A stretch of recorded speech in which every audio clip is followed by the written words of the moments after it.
ఆ స్టిల్ చూసారుగా, ఆ స్టిల్ చాలామంది గుర్తుపడతారు. వెరీ పాపులర్ స్టిల్ అది. కొదమసింహం అనే ఒక కౌబాయ్స్ ఫిల్మ్ నేను యాక్ట్ చేశాను 1990లో. సినిమాలో ద స్టిల్ నాకు చాలా ఫేవరెట్ స్టిల్.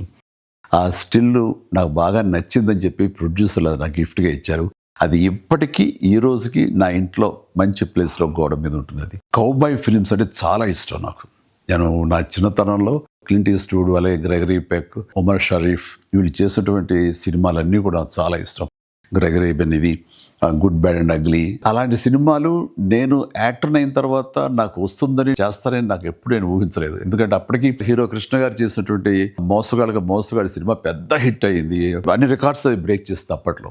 అలాంటి సినిమా మళ్ళీ చేయటం ఒక సాహసం అవుతుంది. బట్ అనుకోకుండా నాకు రమా ఫిల్మ్స్ నాగేశ్వరరావు గారు మీ మీద ఒక వెరైటీ సినిమా ఉండాలనే ఆలోచనలో మాకు కౌబాయ్ సినిమా అయితే ఎలా ఉంటుందో అనుకున్నాము, మీరు కథ వింటారా అని చెప్పేసి మురళీమోహన్ రావు తోటి రావటం, కథ వినిపించడం నాకు చాలా బాగా నచ్చడం, వెంటనే గ్రీన్ సిగ్నల్ ఇవ్వటం, వెంటనే అది కొదమసింహంగా అది మీ ముందు కూడా వచ్చేసింది. ఈ క్యారెక్టర్ చేయాలనుకున్నప్పుడు కౌబాయ్స్ జనరల్గా గడ్డం వదిలేస్తారు వాళ్ళు.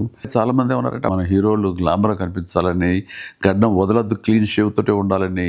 కొంతమంది అయితే పట్టుపట్టారు. కానీ నాకు ఈ గడ్డంతో ఖచ్చితంగా చేయాలంటూ గడ్డం వదిలేసి ఆ స్టబుల్ తోటి చేసిన ఫస్ట్ సినిమా ఈ కొదమసింహం. నేను అందులో కాస్టింగ్ పరంగా వస్తే నాకు ఇష్టమైన క్యారెక్టర్ సుడిగాలి మోహన్ బాబు చేశారు.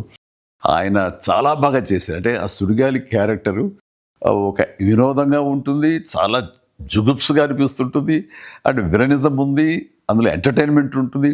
ఆల్ టుగెదర్ మోహన్ బాబు గారు కాకపోతే మరొకరైతే అది చేసి ఒప్పించి మెప్పించేవాడు కాదు. అది ఆయన వల్ల సాధ్యమైంది. నాకు విలన్గా చేశారు ద లెజెండరీ గొప్ప పర్సనాలిటీ ప్రాణ్ గారు, హిందీ యాక్టర్. ఆయన ఆ మహానుభావుడితోటి యాక్ట్ చేసే అదృష్టం నాకు కలిగింది. అలాగే సత్యనారాయణ గారు, కైకా సత్యనారాయణ గారు, ఆయనతో కూడా చేశారు. అలాగే గొల్లపూడి మారుతిరావు గారు, అన్నపూర్ణ గారు, హిందీ స్టార్స్ సోనం కపూర్ అని కూడా, ఆ తర్వాత రాధ గారు, వీళ్ళతోటి ప్రతి సీను, ప్రతి సాంగ్, ప్రతి యాక్షన్, ప్రతి హార్స్ రైడింగ్స్ ఇవన్నీ కూడా ఆ సినిమాలో అన్ని హైలైట్స్. ఈ సినిమాలో ఉన్న అన్ని songs super duper hit songs. Raj-Koti అంత మంచి సాంగ్స్ ఇచ్చారు. అందులో నాకు మరీ ఇష్టమైన అది జప్పం జప్పం కొంగ జప్పం అంటూ ప్రభుదేవ చాలా చక్కటి కొరియోగ్రఫీ అందించాడు. తన స్టైల్ని ఫాలో అయిపోయాను. నేను ఒక సాంగ్ బీజియంలో నేల మీద నుంచి నడుచుకుంటూ గోడ మీద నుంచి రూఫ్ మీదకి అలా వెళ్ళి అలా నడుచుకుంటూ ఈ పక్క గోడ మీదకి వచ్చి అలాగే గ్రౌండ్ మీదకి రావటం అనేది ఒక షాట్లో చేసాం. చాలామంది ఆశ్చర్యపోయారు అది ఎట్లా చేయగలిగారు ఏంటనేది.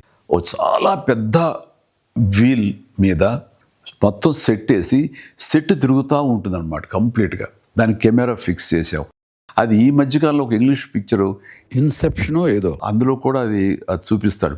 ఇప్పుడు చూపించింది మేము ఆ రోజుల్లో అన్ని సంవత్సరాల క్రితం చేసాను ఈ టెక్నాలజీ వాడి. నాకు ఫేవరెట్ సినిమా ఉండొచ్చు, కానీ నాకంటే ఎక్కువ రామ్ చరణ్కి ఇది చాలా ఇష్టమైన సినిమా. తను చిన్నప్పుడు భోజనం చేయాలంటే వాళ్ళ అమ్మ ఈ సినిమా క్యాసెట్ పెట్టి దగ్గర భోజనం చేసేవాడు కాదు.